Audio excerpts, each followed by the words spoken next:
Good morning, Chris. Thanks a lot for spending your morning out of the very busy schedule, joining our Inside Sharing and share your stories with our global audience and on behalf of the listeners around the world. Thank you. My pleasure, and it's great to see you again and to chat. So feel free. Yes. So, Chris, you've been in Vietnam for a long time, and you know, in our culture, is very great honor is we can have you to introduce a little bit about who you are and the works that you are doing at the moment for our audience. Can you do that first? Yes, of course. I'm Chris Jeffery. I've been here in Vietnam now for over or nearly 13 years. September will be my 13th birthday living here in Vietnam. So I arrived from London, where I worked at a university, City University in London, to help set up British University Vietnam, which is a private university in Hanoi, or just outside Hanoi now, in Hung Yen province, sorry. And when I came, it was literally 20 very scared looking Vietnamese kids, and me, a scary, tall, grey haired Englishman. And that was the start of BUV. And the journey has been 13 years, where British University Vietnam has grown and grown. We've moved to state-of-the-art premises here in Hung Yen Eco Park, where phase one has been built as a world-class learning environment, 2,500 students. We've started building phase two, which will increase our size to 5,500. So the journey here in Vietnam has been an amazing one. So the opportunity as an individual anywhere in the world to be involved with and to contribute towards building something which hopefully will live, well, I'm sure it will live way beyond me, is a great thing to be proud of.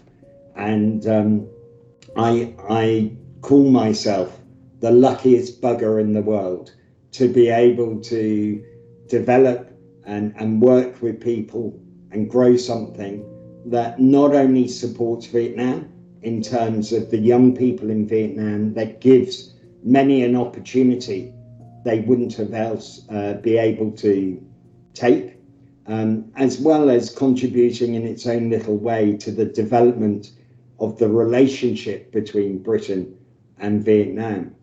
And that kind of leads on to the second thing I do here, which is I'm an active member of the British Chamber of Commerce Vietnam, BritCham Vietnam, where I've been a board member for not quite 13 years, but a long time.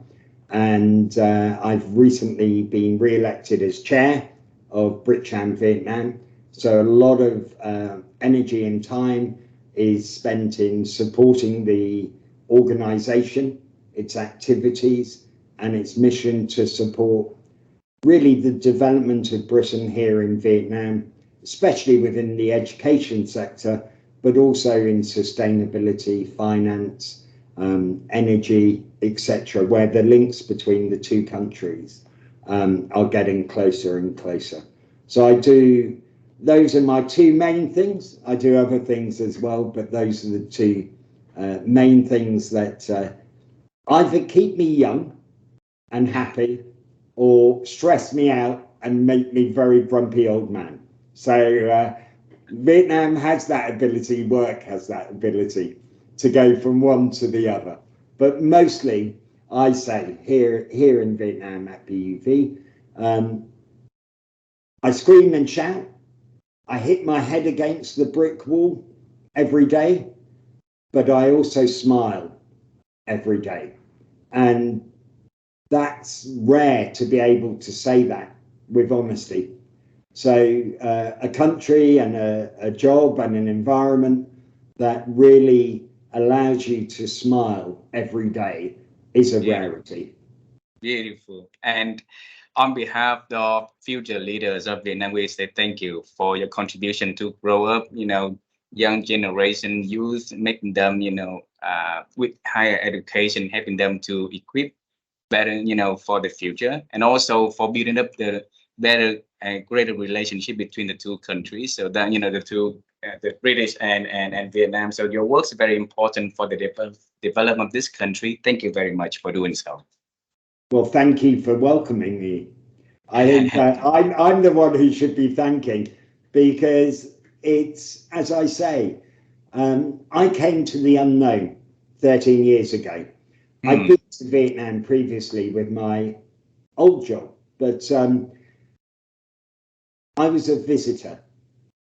I got to know a little bit about the country, a little bit about the people, but to have been trusted and welcomed into the country to play a small role in those elements is really a massive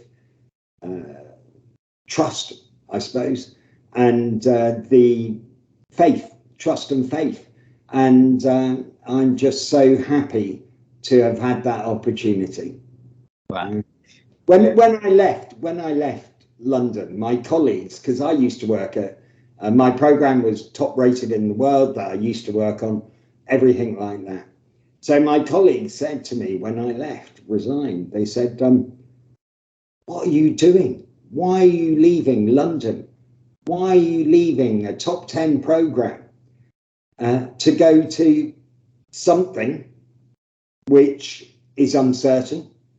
It's not a permanent contract. It's new. It's not really much. And now those same people say it was the best decision I've ever made. And I am a different person. I am more fulfilled. Not that I've achieved it all, but to be able to contribute towards the building. And when you work in a sector which is historically very slow moving, quite bureaucratic, to be able to do something like this is a great honor. Yeah. And Chris, this conversation is designed for us to explore your journey together, because I believe that each of us have our own calling. So we want to see how your life evolve. Okay, is that okay for us to travel time together? Yeah. Alrighty. So riding your back was my passion. When I was very little, I wanted to become an astronaut, and travel space seems so cool to me, but life didn't give me any chance to do anything, close to being one. So years ago, when you were a little boy, what was your dream about yourself in the future, though? I think, in all honesty, I was a late developer because I was uncertain about what I wanted to do in terms of career. Even coming towards university, I was unsure of what I wanted to achieve in the world. What I did know was that I wanted to travel and explore. I was very lucky when I was young. My father and family, we were posted, or they were posted. I just kind of came along to Malaysia, to Kuala Lumpur. So by the age of 5, I had lived in Malaysia and experienced Asia and seen some of the world. And you have to remember, I'm a very old man.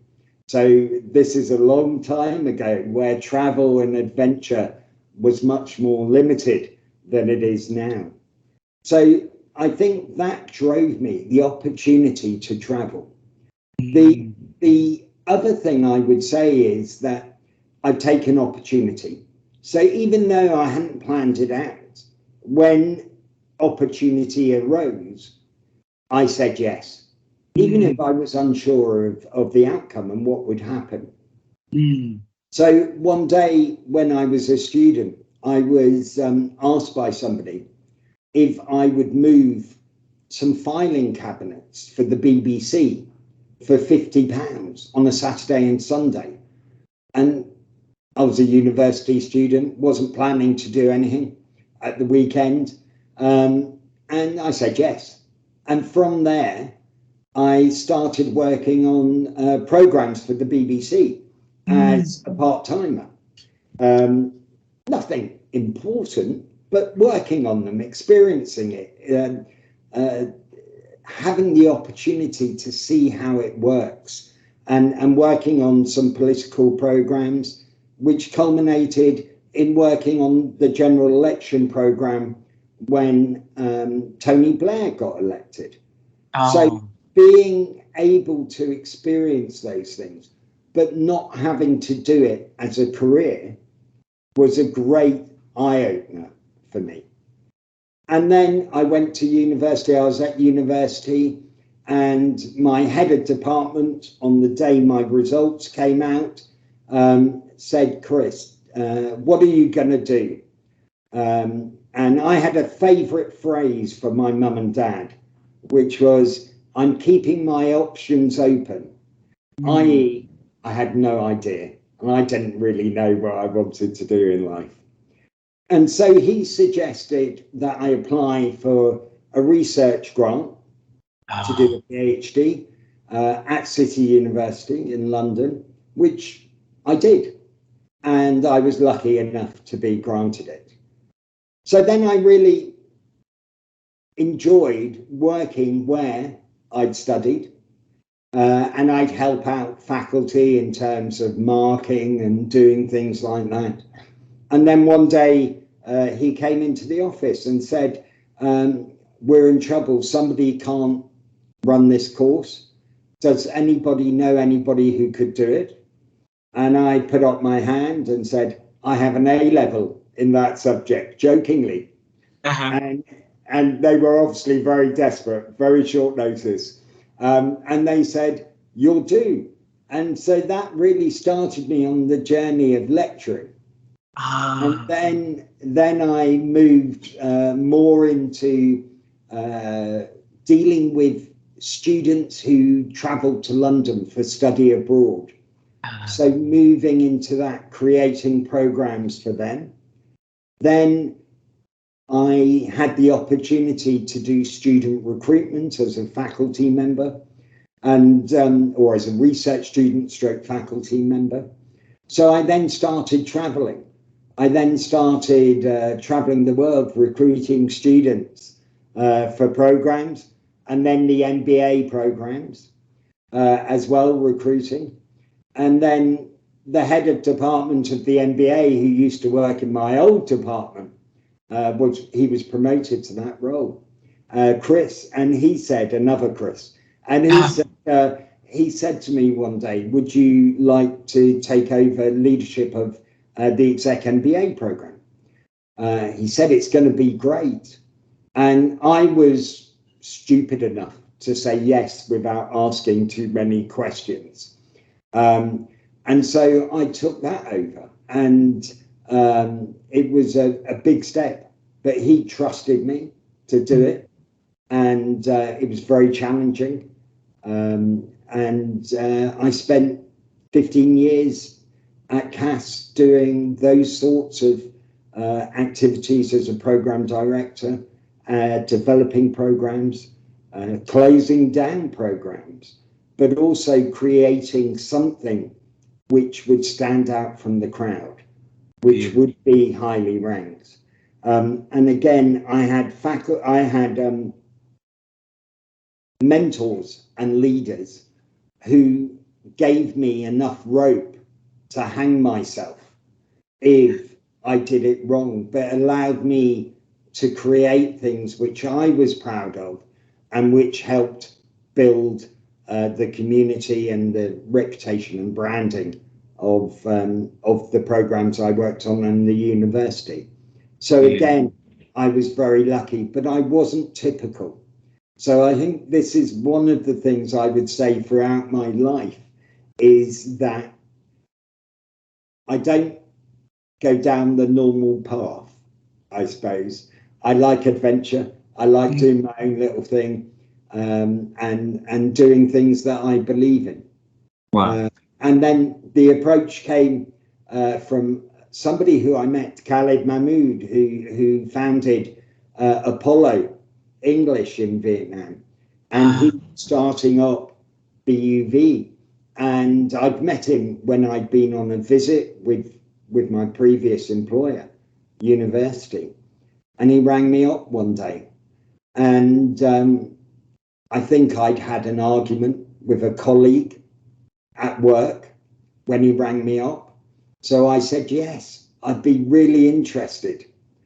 And then I got interviewed. And the two people who changed my life are really Khalid and Sir Graham Davies, who unfortunately passed away last year.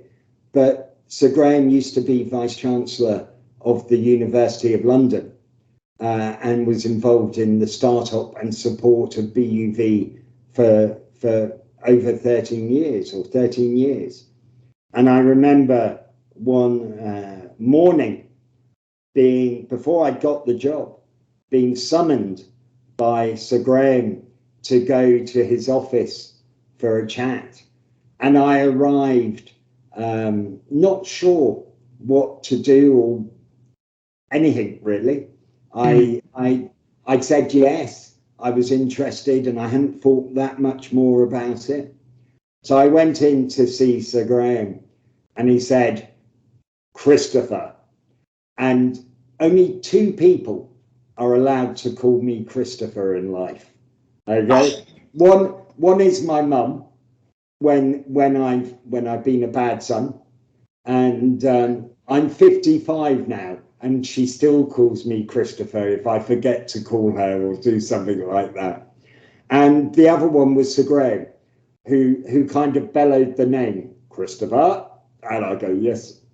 So I went for a chat, and he said to me, first of all, I know lots of people at Cass City University. And my reaction to him was, oh, does that mean I haven't got the job? And he went, no. And then he said, my brother-in-law is this name. And I said, oh, I definitely haven't got the job because he was my hall tutor at my hall of residence when I was a student. And I wasn't a model student when I was at university. I enjoyed the life of university and less of the academic element. So I wasn't a model, but we got on well, and I got offered the job. I had another row with somebody, and I said yes, and that changed my life. So the opportunity to kind of come and explore, fantastic. Sorry, I talk a lot. I do apologize. Chris, let me bring you back to the time when there was a gentleman asked you, what do you want next? And then invited you to a grant for PhD program, right? So what is that? What was that gentleman's name? The name was David Sims. David Sims. Okay. Yeah. Alrighty, because you have a lot of angels happening in your life, and I believe there's a lot of angels out there that happen to our lives also. So, so he came and he asked you, so that it opened a new adventure for you, and that I think that is the adventure, getting to the academy and moving to the path now. So, have you ever asked yourself why did out of the so many people out there at the university that he asked you about your future and invited you to the grant? I think for two things. I think one is I stand out from the crowd, and I think that's nothing actively done. It's just I'm loud, I'm tall. I used to be very, very fat, so my nickname was Whale. So I was incredibly fat, and look, I stood out. I also was a bit of a clown. I look at the funny side of life, and I believe if you don't laugh, you cry, and I cry enough for serious reasons. So let's limit that. And I think that for me was probably how I stood up. I'm a good speaker, so obviously people recognise me. I'm polite, I chat, and I don't take life too seriously. Although I do take life very seriously, if that isn't too contradictory. So yeah, I think I stand out. And I think the other thing I would say is I look at creative ways of solving things. Even at university, when I was a student, when you're doing presentations, group works, whatever it was, it's about doing stuff and contributing to an overall, and not wanting immediate return for it. So it's not like I will perform if this happens. I always had the mentality, and I think this probably comes from, well, I know it does from my father, my dad, who had the ability to do stuff and really look at the big picture and not for personal gain. So I'm a believer in life that you do stuff, and if you do it well, you're rewarded. It's not you are rewarded and then you do stuff. Right? So that's not how my brain works. So that is my kind of ethos, I suppose. Beautiful, beautiful. It seems like your parents play a very vital role in your life, right? I wrote down here the motto that is I'm keeping my options open, and then Yeah. that's how you live in your life, keeping the options open. So I'm just curious to know your parents when they thought of your future years ago, what was the weirdest thing that they think Chris gonna become? I have absolutely no idea. I never asked them, to Oh, be honest. I think the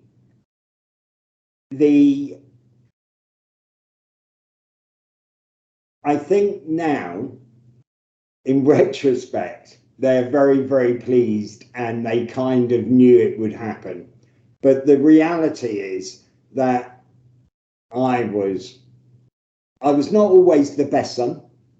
Okay, I was not the best student. I was not, but those kind of negative things I learnt from over time, and I think the benefit of having those negatives is that's who I am today. So I've learned from it, I've developed from it. None of us is perfect in this world, none of us. But I think I learned quickly, and I learned effectively to become somebody who I am today, who my parents are very proud of. So can't ask for much more than that in life. And that's called the color of life, right? You have Yeah, to do different things and experience, have different experiments to have life full of color. And I love to hear that you love the funny side of life, while a lot of people are seeing life in a color of a little dark or gray. And over the years, with a lot of up and downs, with a lot of challenges like that, what message did you tell yourself so that you can constantly see the bright side, the funny side of life, no? well, I think it just comes back to that. Everything that happens in life has a positive and a negative. Okay, and unless it's a really serious negative, you can live with it. You can work around it. You can find a solution. I think, for my sake, there's enough drama in life without having to create drama. Okay, so save the drama for the serious things. And apart from that, get on with it, do it, sort it out, move on. Life ain't tough in that sense. Okay. So for all that rest of stuff, which is 95% of life or more, move on. Okay. Why being a drama? What will being a drama help? How will being a drama solve it? Because you can just do something and it will be solved.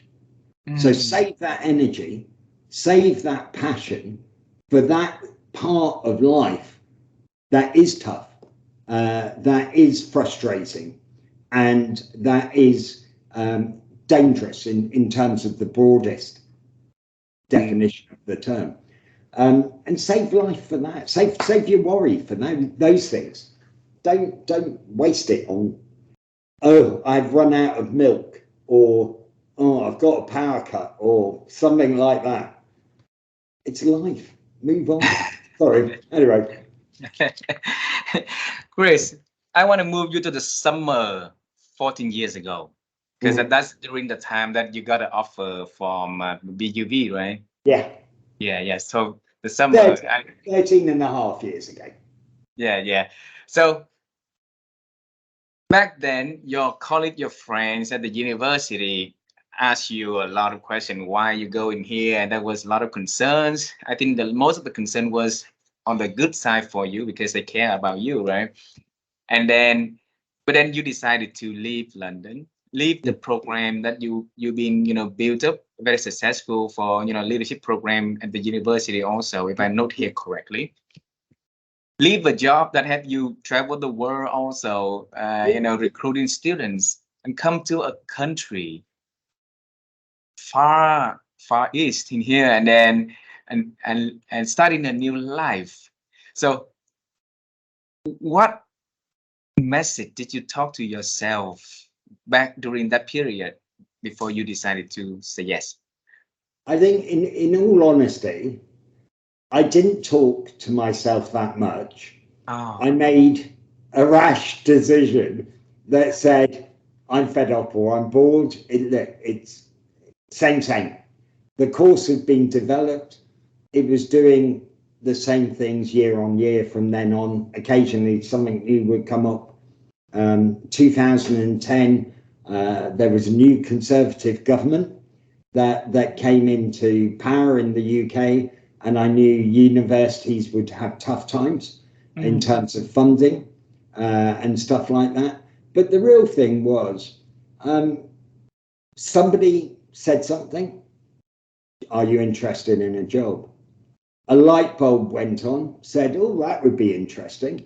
I'm a bit bored. What new things can I do in London? It's opportunity, it's fun. And probably I had a bit of a midlife crisis in terms of what am I going to do for the rest of my life? Yeah, and it just happened. And I didn't think too much about it until I'd handed in my resignation. And then I started to worry about it. So I kind of accepted, then I handed in my resignation, carried on for a bit before the time came. And then suddenly the reality dawned on me that actually this is a massive life change. Friends and colleagues who I had known for 15, 18 years, worked with, known very closely, were going to become ex-colleagues and long-distance friends, and family and so forth, had I made the right decision. But my parents and my eldest sister, at least, would say, I'm very pig-headed. Okay, so once I've made the decision, I'm going to do it. And I will hopefully make it work. Wow. Chris, I know the condition now is a lot different than before. 2,500 students on the university with the expansion plan to make it 5,000 students, right? But then when you first came, BUV were just started, so it's zero. The infrastructure was, everything started. The road from Hanoi to Hưng Yên back then, I believe, is also a big mess with a lot of constructions also. Were you scared every day traveling like that? Was I scared? I was apprehensive. I think when I first came to Hưng Yên in terms of signing the memorandum of understanding between Echo Park and BUV, We came along the old road, and there were cows crossing the road regularly, and it was a long trip. So was I scared? I thought, what have I let myself in for? Eco Park at that stage was very new, and so a lot of it was still farmland or empty land. So yeah, you do. You come into work, you have frustrations where every decision has an immediate impact. Yeah. Because you are young, you're trying to build a reputation. Yeah. For the university. You have limited resources, and you're in a strange country that you're learning as well. But I was very lucky. I had colleagues who supported me. I also, as I said, am pig-headed. So to a certain extent, it was a challenge, and I was going to win that challenge. So that's my attitude. And I was also very lucky because friends and family came to visit me quickly during my time here, and have been regular visitors ever since. So my love of Vietnam and passion for Vietnam has been absorbed by friends and family as well. So they love the country. They love coming. In fact, I think even if I wasn't here, my family would still visit Vietnam regularly because they love the country. I think I'm the excuse for them to come, but no, they love it as well. So, Chris, as a man come here for 13, almost 14 years ago, right? And then dealing with a new culture, new legislation in over here, things not moving very fast. While you have a bit ambitious to build and create, so a lot of frustration. How did you deal? And I think still at the work at the moment, you still have to deal with a lot of frustration. How have you been able to deal with that level of stress? well, I mean, I would say from the sector, even in the UK, there's a lot of stress and bureaucracy and things like that. And I jokingly say I got my grey hair through the British higher education system and not the Vietnamese education system. Because no matter where you are, there's bureaucracy, there's frustration and everything like that. It's different. It's very different, but it's there. I also think my attitude in life is one of I can't change the world. I can influence people. I can change certain things, but I can't change the world. And realization of that is very important.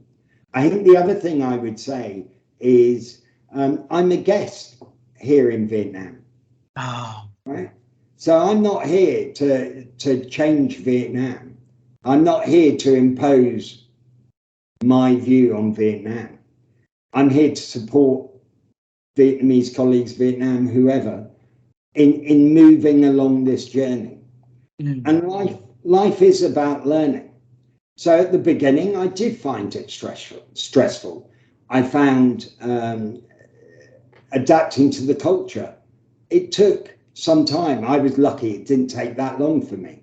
The other thing I would say, the biggest frustration I had when I first came was timekeeping. So I am British, so I get to places early. And that's not always the case with rubber time in Vietnam. And it used to frustrate me no end. So I developed a coping mechanism, I suppose, which was actually, if it's a BUV event, we run on time. We run British time. So if we say we're starting at 9, we'll start at 9. Right? That's fine. So we operate like that.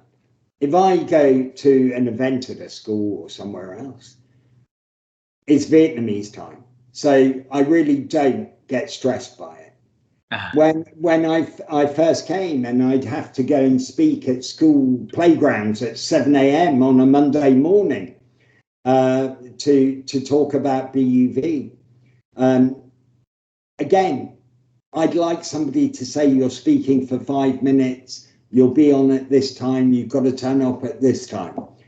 After the first 2 school visits I did, where not only did the duration of the time allocated change about 35 times in 10 minutes, but also when I was going to go on, if I was going to go on, then after that, I just thought, again, there's no point in worrying.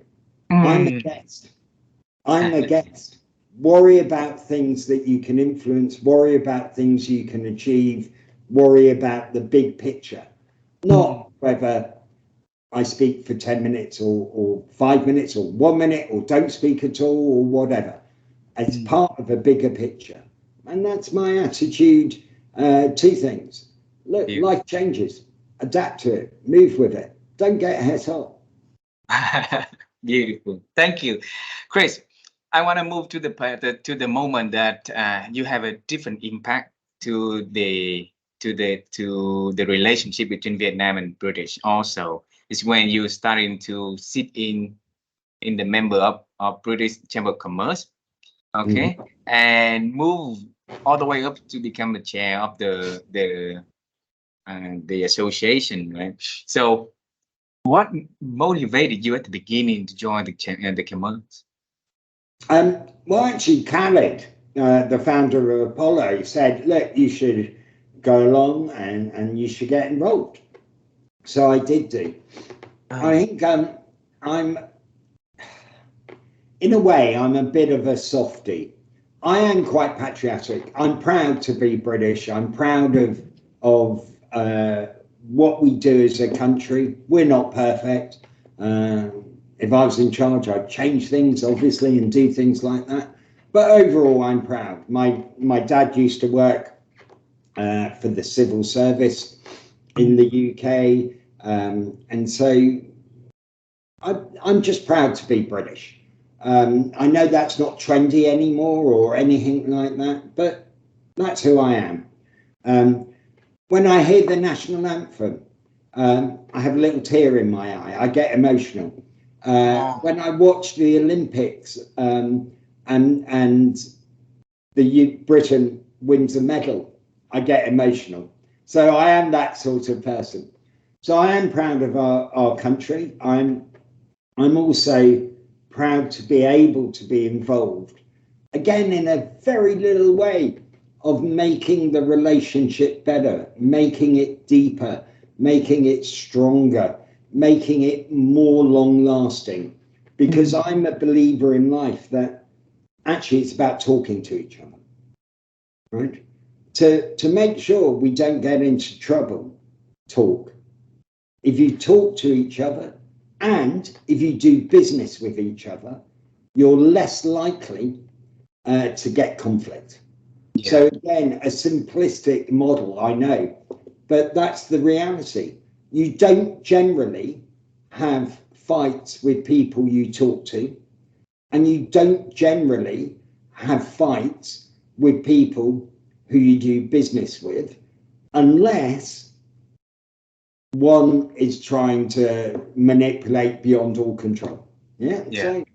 So again, that's my attitude, that we will get stronger, we will get better, and if hopefully the relationship with the UK helps Vietnam get stronger and better as well, because I think the key word there is relationship and partnership, which actually means both get better. It's not one side, it's not us saying this, it's about us working together and both benefiting, both sides benefiting. Wow. Chris, your work is crazy with a lot of work. So you wear different hats, and each hat has a lot of responsibilities and hands. So, and then the common word that we see in a lot of people these days, I don't have time, I'm too busy and stuff like that. And then as a man like you, wearing big hands like that, what is the secret in managing your priority or time management to make you success in both in all the things that you do? Well, I would say survive rather than success. All right, so that would be my position in life. I think lots of people say you shouldn't do so much, right? Things like that. But that's just me. I get bored. If I'm not doing something, I get bored. All right. And trust me, in the office, if I'm not doing stuff and I'm bored, I'm a nightmare because I come up with lots of ideas and stuff like that. So they like to keep me as occupied as possible so I don't create more initiatives and more work for other people. I think what I do is I have passion. If I have a passion for it, I'll do it. I've always said in life, the day I stop enjoying something is the day I won't do it. So I enjoy doing these things. I'm not a sportsman. I do exercise, but I'm not a sportsman. That's not my passion. I'm not a musician. That's not my passion. I like listening to music. But my passion is, I suppose, in very simplistic terms, is creating, building things. I'm also very impractical. So I have no skills building. I have no skills with. I can change a light bulb, and that's the level of my technical ability. So I do what I do because I love it. I have a passion for it. I think I'm reasonably good at it, and it stops me being bored. Chris, with the works that you are doing, I bet that there's a lot of other places being, coming after you and ask you to join their organization in a different country, doing different kind of job, and then have you to continue your passion of building and creating things, right? So what is that Vietnam's be able to hold you here for that 14 years? Well, I think the growth of the economy. Okay, the people, the growth of the economy, the opportunity, rounding up. I think here I can do something. Here I can contribute. In London, I could not really have a major contribution to changing or developing a university. Okay, I could do things with my program, but even that I had to get lots of approvals and sign-offs and everything like that. So I think here the opportunity to change, the opportunity to grow and develop. I think the people, I think the environment that I said makes me scream and shout and laugh every day. It's a great environment for me. I love standing out. I'm a performer, I suppose, in my heart of hearts. I'm a performer, and a 6'2", grey hair, loud Englishman. I stand out, so people notice. I don't know. That's one. I mean, I think I'm lucky. As I say, I think I'm lucky. Will I live in Vietnam for the rest of my life?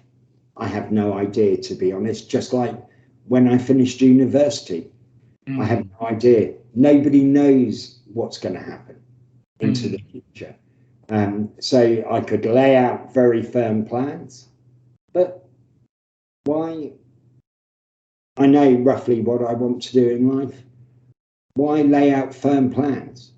Because it's not, I'm going to do this at the age of this, because actually I'm going to do this when an opportunity comes and when the time is right. Beautiful. Thank you for sharing. Yeah. Not much help to people, I'm afraid, because I'm. But anyway, that's me. have a few last questions before we end this conversation. And earlier you mentioned about ideas. You have a man of full of ideas so that people keep you busy, right? Yeah. So, and in this world, you know, not a lot of ideas as fancy, ideas are expensive, and not a lot of people be able to come up with ideas. And when you say you are a man of with many ideas, how how did you do to make to create that for yourself? When I say ideas, I don't just mean the idea. I say anybody can come up with ideas, Mm, but they need to be appropriate. They need to be remotely possible, mm, and they need to be actually achievable in terms of the political, organizational situation. So those are key things for me. So for me, an idea, that's an idea.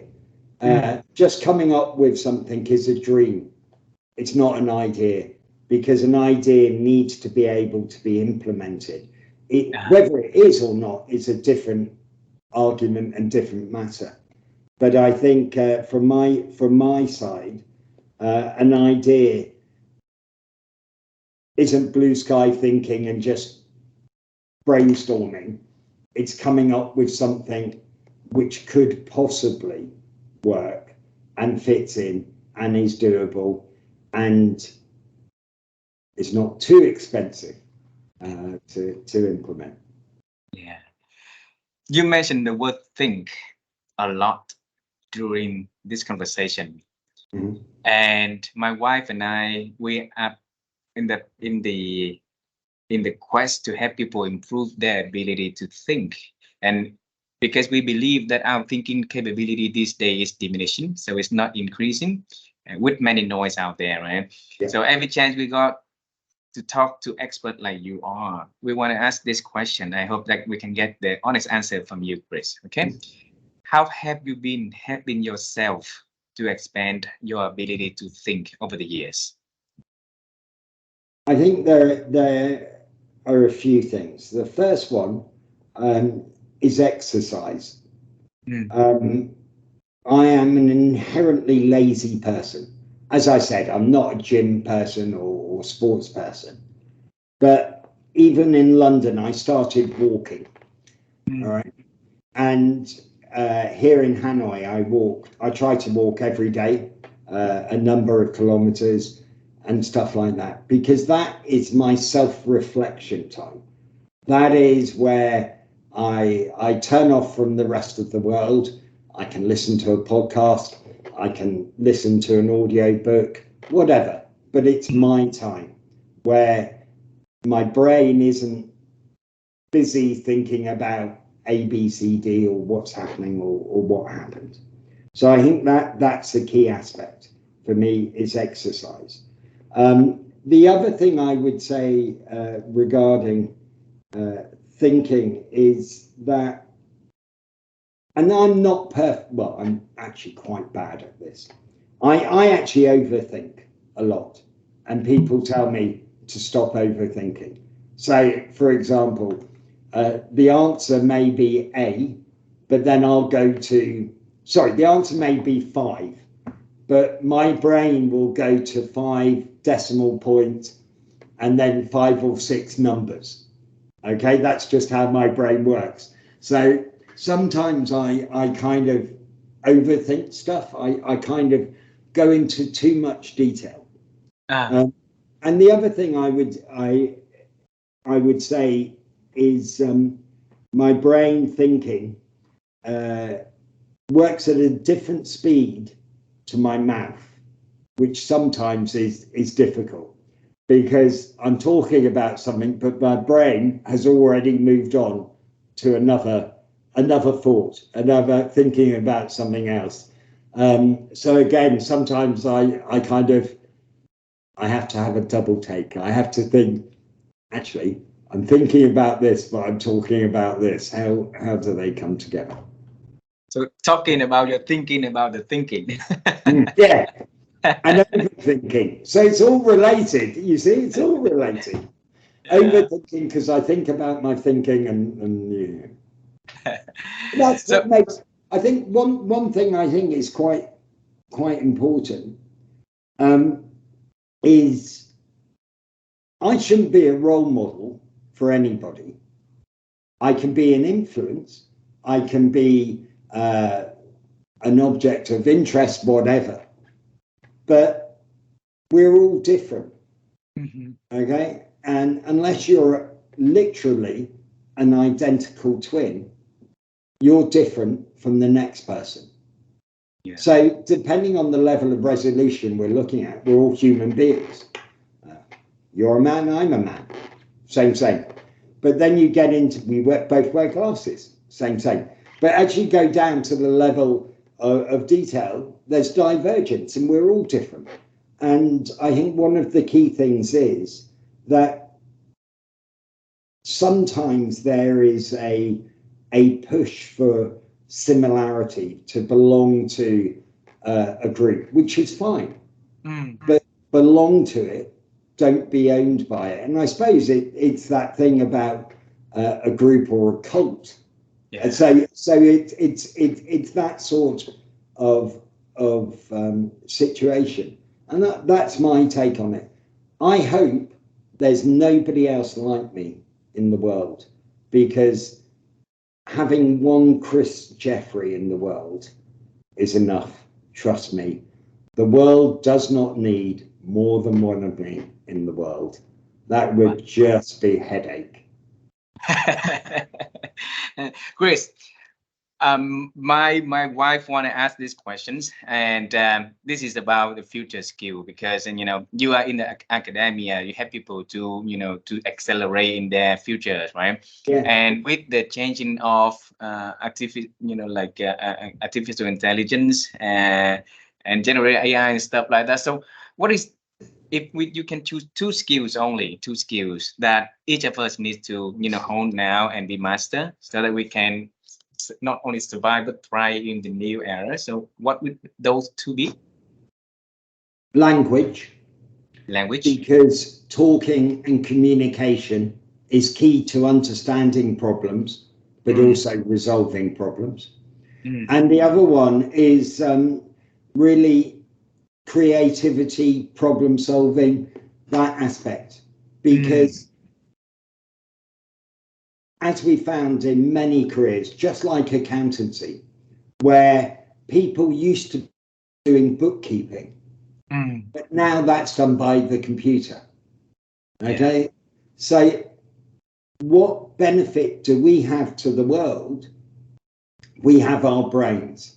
Yeah. We have the ability to think and problem solve creatively. So for me, those are the two aspects. I think anybody who feels that a skill, a traditional skill, is the way forward, like accountancy, is wrong. You don't employ nowadays an accountant because they can do bookkeeping. You employ them and the analysis of what they do, or what they've done, the computer's done, but also communicating that and being able to make and facilitate people's understanding.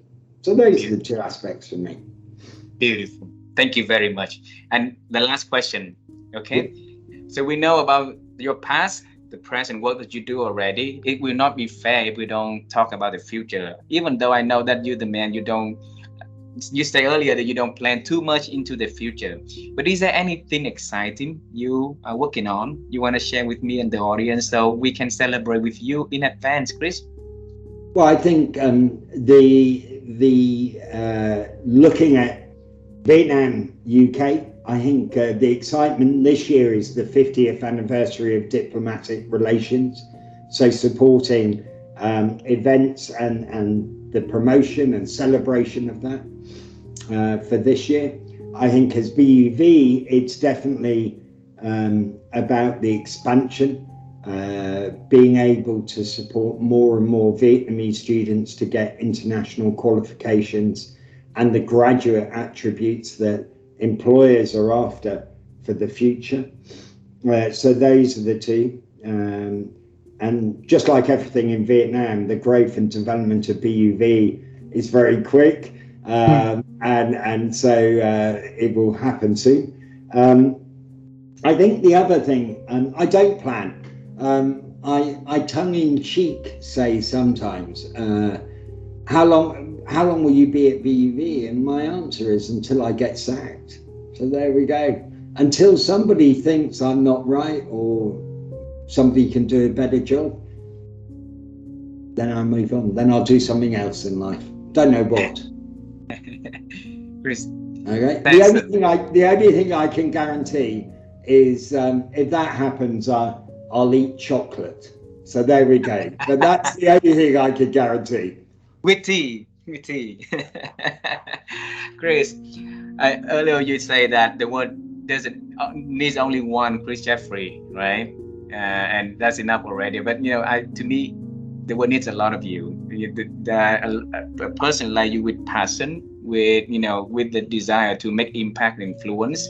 And then the world needs a lot of people like you to make it a better place. And thank you so much for being one. Thank you so much for leading the change, and I really look forward first to seeing you in person one day when you travel here, or if we travel to Hanoi, and I really look forward to it. Thank you very much for being so generous to us. Okay. Well, thank you. It's been a pleasure. Take care.